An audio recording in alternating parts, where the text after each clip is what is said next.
अस्सलाम वालेकुम guys, welcome to another podcast. और आज की जो पॉडकास्ट है वो जिन बूथ स्टोरीज़ है। अजीम मेरे साथ मौजूद है फिर से एक दफ़ा।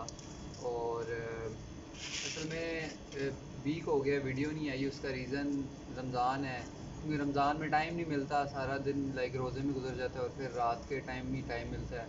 उस टाइम कभी कोई बिज़ी होता है, कभी कोई बिज़ी होता है, और फिर इस तरह और बाकी बहुत सारे रीज़न्स हैं। खैर, तो चलते हैं अपनी वीडियो की तरफ और वीडियो स्टार्ट करते हैं। और वीडियो का मैं सबसे पहली स्टोरी आज सुनाता हूँ। ठीक है। वो स्टोरी जो है ना, इंडिया की है। चलो इंडिया ठीक से है। मतलब एक लड़की ने वो स्टोरी लिखी थी। अच्छा। और उसमें वो बताती है कि कहती है कि वो ना न्यूली शिफ्ट हुई थी न्यूयॉर्क। हम्म। मतलब इंडिया से वो न्यूयॉर्क गई थी। तो वहाँ जाके उसने ना कोई घर वगैरह देखना शुरू किया। अब जाहिर सी बात है, वो गई थी तो उसने कोई गेस्ट रूम ले लिया कुछ दिन के लिए। हम्म। अब उसने कुछ दिन के लिए गेस्ट रूम लिया ना, तो उधर अब वो रह रही थी। नॉर्मल था सब कुछ। किसी बिल्डिंग के फर्स्ट फ्लोर पे था वो, इतना ऊपर नहीं था। मतलब उस होटल या जो भी थी वो बिल्डिंग, हाँ उसके हाँ। फर्स्ट फ्लोर पे था। तो तब तक वो अपना अपार्टमेंट्स वगैरह देख रही थी कि कोई मुझे अच्छा मिल जाए पैकेज और उसमें मैं जाके रह लूँ। अच्छा। तो अब वो अकेली शिफ्ट हुई थी। और उसने ये मेंशन नहीं किया कि वो स्टडीज़ के लिए शिफ्ट हुई थी, जॉब के लिए शिफ्ट हुई थी या किस चीज़ के लिए। बस उसने इतना मेंशन किया था कि मैं इंडिया से न्यूयॉर्क शिफ्ट हुई थी न्यूली। तो अब कहती है एक दिन इस तरह सोई हुई थी। मतलब सोने की स्टेट में थी वो। अच्छा। तो उसको अज़ान की आवाज़ आई है। हम्म। और अज़ान की आवाज़ आई है तो वो उठी है और उसने नमाज़ पढ़ ली। उसने नमाज़ पढ़ ली। नमाज़ पढ़ने के बाद उसको ये बात दिमाग में आई कि न्यूयॉर्क में अज़ान किस तरह हो सकती है। और बात तो ठीक है कि न्यूयॉर्क में अज़ान किस तरह हो सकती है, वहाँ पे लाइक इतनी मस्जिदें तो है नहीं। तो उसने खैर इग्नोर किया। उसने कहा शायद मैं नींद में हूँ, तो इस वजह से लाइक मुझे फ़ील हुआ है कि अज़ान हो रही है, क्योंकि मैं अभी शिफ्ट हुई हूँ, घर से दूर हूँ। हाँ हाँ। तो घर की याद वगैरह आती रहती है, हो तो सकता है। उस वजह से हुई। फिर एक दिन वो कहती है कि उसने लिखा कि मैं बैठी हुई काम कर रही थी, और उस अच्छा। काम करने में मुझे अज़ान की बाकायदा आवाज़ आई है और मैंने पूरी अज़ान सुनी। हम्म। पूरी अज़ान सुनी है मैंने उठ के नमाज़ पढ़ी है। और फिर मुझे दोबारा वही ख्याल आया कि न्यूयॉर्क में अज़ान किस तरह हो सकती है। और वो लाइक ये था कि वहाँ पे कोई हॉन्टेड प्लेस थी। वो मतलब जो गेस्ट हाउस था ना, वो हॉन्टेड था। अच्छा। और वहाँ पे कोई लाइक, अब जाहिर सी बात अजान थी तो वो कोई अच्छा जिन ही होगा, कोई मुसलमान जिन हाँ होगा। हाँ हाँ। तो वो ये था कि वहाँ पे वो कोई रहता था, और वो लाइक मुसलमान था और वो अजान देता था, नमाज खुद भी वो पढ़ता था। अच्छा। तो फिर उसके कुछ टाइम बाद ये वहाँ से शिफ्ट हो गई थी। और ये इसकी छोटी सी स्टोरी थी कि लाइक इस तरह हुआ था उसके साथ। खैर, सही सही सही। मूव ऑन करते हैं। मेरे पास एक बड़ी थोड़ी ना ये वो है स्टोरी जो है दिल को लगेगी। अच्छा। और वो इस तरह दिल को लगेगी कि मतलब ना थोड़ी डरावनी भी है और थोड़ी सैड भी है। हम्म। तो स्टोरी स्टार्ट इस तरह होती है कि इंडिया की एक फैमिली थी। और उनकी मतलब जो तीन बेटियां थी उनकी। और वो लोग ना, वो तीनों एक ही स्कूल में जाती थी। अच्छा। तो अब नॉर्मल इसी तरह उनकी रूटीन चल रही थी। वो एक स्कूल में अपने स्कूल पे गई हैं। स्कूल जब वो गई हैं ना, तो उनकी जो सबसे बड़ी बेटी थी ना, वो गायब हो गई। अच्छा। अब वो गायब हो गई तो उन्होंने कहा जी कि शायद हो सकता है, छोटियों ने आगे कहा कि हो सकता है उसके वो मतलब 10th ग्रेड में थी ना। तो उसने कहा हो सकता है कोई एक्स्ट्रा क्लास हो शायद, इस एक्स्ट्रा वजह क्लास से। हो। तो उसने कहा अच्छा चलो ठीक है, शाम होगी। शाम को जाकर स्कूल में पता किया, अच्छा। तो कोई भी नहीं जी। पूरा स्कूल देख लिया उन्होंने, कोई नहीं है उधर। पूरे स्कूल में कोई नहीं है। स्टाफ से भी पूछा वगैरह, उन्होंने कहा वो तो चली गई होगी, हमें तो हाँ नहीं हाँ। पता। तो उसके बाद खैर उन्होंने पुलिस कंप्लेन करवा दी। पुलिस कंप्लेन करवाने के बाद वो नहीं मिली। उसके कोई एक वीक बाद उसकी जो दरमियान वाली सिस्टर थी, मतलब उससे जो छोटी थी, सबसे बड़ी से जो छोटी थी, हाँ। वो गई छुट्टी के बाद ना, अच्छा। अपनी अपनी छोटी बहन को लेके बाथरूम गई। अच्छा। तो बाथरूम गई तो बाथरूम से जब वो वापस बाहर निकल रही थी ना, तो उसको अपनी बड़ी बहन की आवाज़ आई अच्छा। बाथरूम में से। तो अब वो इस तरह था ना कि काफ़ी ज़्यादा वहाँ पे बाथरूम बने थे। वो जिस तरह हम स्कूल का टॉयलेट्स में तो ज़्यादा ही बने होते हैं, तो हम्म। इस तरह वो काफ़ी ज़्यादा वो टॉयलेट्स बने हुए थे। तो उधर से उसको आवाज़ आई। तो उसने ना जाके ना दरवाज़ा खोला, तो उसकी बड़ी बहन सामने खड़ी थी। अच्छा। अब वो ये देख के डर गई कि मतलब हमने इसको ढूंढा भी है स्कूल में, पहले तो कहीं नहीं मिली है, पुलिस कंप्लेन भी कराई तब भी नहीं मिली हमें, हाँ हाँ। अचानक से ये कहाँ से आ गई। अच्छा, अब जब अचानक से ये बात हुई ना तो वो डर गई, जो क्योंकि वो थोड़ी समझदार थी तो वो डर गई, और जो छोटी वाली थी ना वो छोटी थी तो वो जाके उसको लिपट गई, मतलब उसने उसको गले लगा लिया। गले लगा लिया। तो कि भाई तुम इतने दिन बाद मुझे मिली हो, तो उसने इमोशनल होके गले लगा लिया। तो उसके बाद ना उस जो बड़ी बहन थी ना, मतलब छोटी सी जो बड़ी थी, दरमियान वाली जो थी, वो चली गई अपने स्कूल में ना, जो बाकी उसके घर वाले आए हुए थे हाँ। उनको बुलाने, बाकी स्कूल स्टाफ को बुलाने। अब वो स्कूल स्टाफ को बुला के लाई है, तो ना उसकी छोटी बहन ना उसकी बड़ी बहन, दोनों गए। अच्छा। अब दोनों गायब होगी, तो उसने कहा जी मैंने तो यहीं पे उनको देखा है। तो वो कहती हैं अब कहाँ पे हैं, तो उसने खैर सारे दरवाजे ना खोल के चेक करने शुरू कर दिए, तो कहीं नहीं मिली। उसके बाद एक लास्ट वाला, सबसे लास्ट वाला जो बाथरूम था ना, उसने उसको खोलने की कोशिश की ना, तो दरवाज़ा लॉक था। तो उन्होंने नॉक वगैरह किया, नहीं किसी ने खोला। तो फिर लाइक किसी ने जा, अब जो गार्ड्स वगैरह थे उन्होंने ना वो दरवाज़ा तोड़ा। जो ही उन्होंने वो दरवाज़ा तोड़ा ना, लॉक टूटा ही ना, साथ ही दरवाजे के नीचे खून आना शुरू हो गया।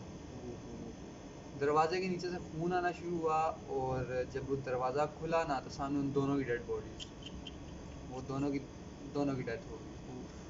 फिर उसके बाद ये हुआ कि उस जो दरमियान वाली थी वो बहुत डर गई कि ये क्या हुआ है, और वो फिर कुछ टाइम के लिए हॉस्पिटलाइज रही।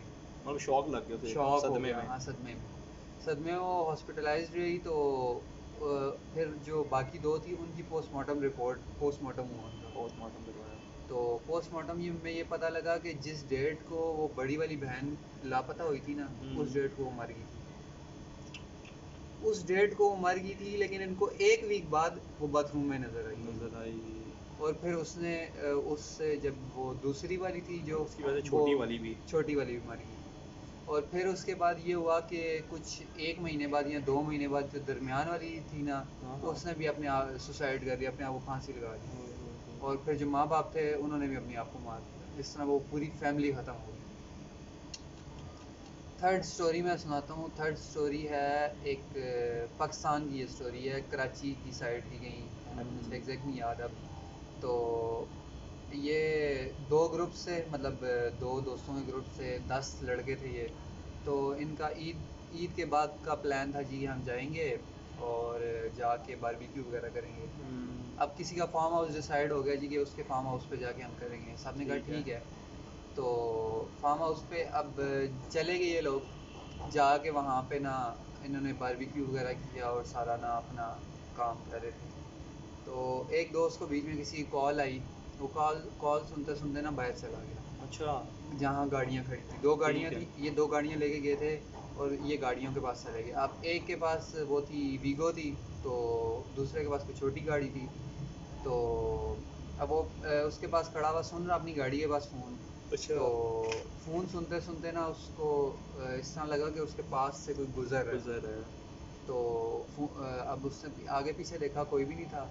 उसने कहा शायद मेरा कोई दोस्त है, मुझे डराने आया। वो खैर जाके गाड़ी में बैठ गया। गाड़ी में बैठ के वो फ़ोन पे बात करने लग पड़ा। अच्छा, उसके बाद उसको लगा कि उसकी गाड़ी के गिर्द कोई चक्कर लगा रहा है। उसने फिर इग्नोर किया, उसने कहा कोई दोस्त ही होगा, तंग कर रहे। तो उसके बाद ना उसकी गाड़ी के बिल्कुल सामने आके वो बंदा खड़ा हो गया। अब वो इतना डार्क था उस जगह पे कि वो बंदा सिर्फ उसको ब्लैक ब्लैक नज़र आ रहा था कि कोई खड़ा हुआ है, ये नहीं पता कि कौन है। तो उसने अंदर से आवाज़ दी कि कौन हो तुम। उसने कोई रिप्लाई नहीं किया और वो चला गया। अब वो चला गया तो फिर जब बारबेक्यू पार्टी ख़त्म हो गई, सारा कुछ ख़त्म हो गया, इन्होंने कहा जी अब चलो वापस चलते हैं घर। वो कोई 2-3 घंटे का रास्ता था वहाँ से, कराची से। तो इन्होंने कहा ठीक है चलो। अब जो वीगो वाला था ना, उसने ये कहा जी कि यहाँ से मुझे एक शॉर्टकट रास्ता आता है जंगल वाली साइड से, तो वहाँ से चलते हैं। अब दूसरे ने कहा यार तुम्हारी गाड़ी बड़ी है, तुम ले जाओ, मैं तो सीधे रास्ते से जाऊँगा। तो उसने कहा ठीक है मर्ज़ी तुम्हारी। अब वो लोग निकल गए, जो छोटी गाड़ी वाले थे, वो हाईवे पे पहुँच गए। हाईवे पे जाके उन्होंने इंतज़ार किया कि ये लोग पता नहीं किधर हैं, अब इनकी गाड़ी भी बड़ी है।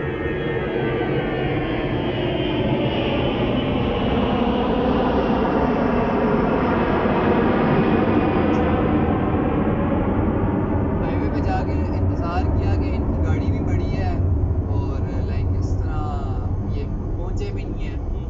तो हम लोग इनसे पहले पहुँच गए हैं, ये बड़ा लाइक वियर्ड मामला है। और ये कह रहे थे कि हम शॉर्टकट रास्ते से आ रहे हैं। हाँ हाँ। तो इन्होंने खैर कॉल की उनको, उन्होंने कॉल पिक नहीं की। इन्होंने दोबारा कॉल की, नहीं पिक की। फिर उसके बाद उनकी कॉल इनको आई अच्छा कि तुम लोग जहाँ पे भी हो ना वापस आओ, हम फार्म हाउस में हैं। अच्छा अच्छा इन्होंने कहा क्यों? उन्होंने कहा बस तुम फार्म हाउस पे हो। अच्छा। तो ये लोग का इन्होंने कहा पता नहीं क्या इमरजेंसी होगी, गाड़ी ख़राब होगी, क्या हो गया, ये जिस तरह फार्म हाउस से बुला रहे हैं। वो लोग खैर जितना रास्ता ट्रैवल किया था वो सारा वापस जाके उस फार्म हाउस पे चले गए। चले गए। उस फार्म हाउस पे गए ना तो वो सारे के सारे गाड़ी के अंदर बैठे हुए। अच्छा। अब गाड़ी के अंदर बैठे हुए इन्होंने जाके गाड़ी खड़ी की और इन्होंने कहा कि तुम लोग यहाँ पे क्यों खड़े हुए हो? तुमने तो कहा था हम शॉर्टकट रास्ते से आ रहे हैं। तो उन्होंने कहा बस तुम आगे आगे चलो, अच्छा। हम तुम्हारे पीछे पीछे चलेंगे। हाँ हाँ।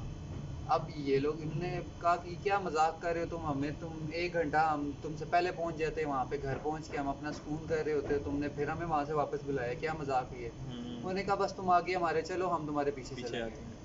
तो खैर वो चल पड़े। उन्होंने ठीक कहा है। ठीक है चलो, अब आ तो गए हैं, अब क्या हो सकता है। वो चल पड़े। जब पहुंचे ना, पूरा कराची पहुंच गए, फिर उन्होंने स्टोरी बताई कि हमारे साथ हुआ क्या। क्या हुआ था? हुआ ये था कि वो लोग जब जंगल के रास्ते में गए ना, अच्छा। तो वो जो शॉर्टकट लिया था। जो शॉर्टकट लिया था, उस शॉर्टकट पे जब वो गए ना तो कोई तकरीबन वो कहते हैं आधा घंटा हम उस शॉर्टकट पे चलते रहे हैं और आधे घंटे बाद हम फिर फार्म हाउस पे आके खड़े हुए। अच्छा। फिर आधा घंटा कहता है हम चल, हमने कहा शायद गलत हमने कोई टर्म ले लिया अंधेरे में, तो हम फिर चलती हैं। वो फिर उस पे गए हैं, फिर वो वापस फार्म हाउस पे आ गए। ओए होए। फिर उस पे गए हैं, फिर वापस फार्म हाउस पे गए हैं। इस तरह वो कहते हैं 5 दफ़ा हमारे साथ हुआ है और फिर हमने तुम्हें कॉल किया है कि तुम हमें लेने आओ। लेने आओ। और उन्होंने कहा कि यहाँ पे कोई ऐसी पावर थी, कोई ऐसी चीज़ थी जो हमें यहाँ से बाहर नहीं निकलने दे रही थी। निकलने दे रही थी। हम और फिर उससे उसने विटनेस भी किया था ना कि पहले भी उसने फिर पूछा कि तुम में से कोई आया था, मैं जब फ़ोन पे बात कर रहा था तुम में से कोई आया था मेरी गाड़ी के पास? उन सब ने कहा नहीं, हम में से तो कोई नहीं आया था। तो ये चीज़ फिर उसने बताई कि हाँ मेरे साथ इस तरह भी हुआ था कि मतलब मैं गाड़ी में फ़ोन सुन रहा था और मेरे सामने आगे कोई खड़ा हो गया था और वो लाइक मैंने उससे पूछा भी कि तुम कौन हो, तो वो अंधेरे में मुझे नज़र तो नहीं आ रहा था, लेकिन वो बस मैंने उससे पूछा तो वो चला गया और वो गाड़ी के गिर्द गोल गोल चक्कर लगा रहा था। तो उसने कहा कि सुपर नेचुरल कोई ऐसी पावर थी वहाँ पे जो हमें वहाँ जो से हमारी बाहर गाड़ी को बार बार अपनी उसी जगह पहुँचा रही थी। और ठीक है। लेकिन ये शुक्र है कि हार्मलेस था, जिस तरह पिछली स्टोरी में सुनाई है। हार्मलेस था। पिछली स्टोरी तो बहुत ज़्यादा सैड थी कि वो लाइक पूरी फैमिली ख़त्म हो गई। खत्म हो गई।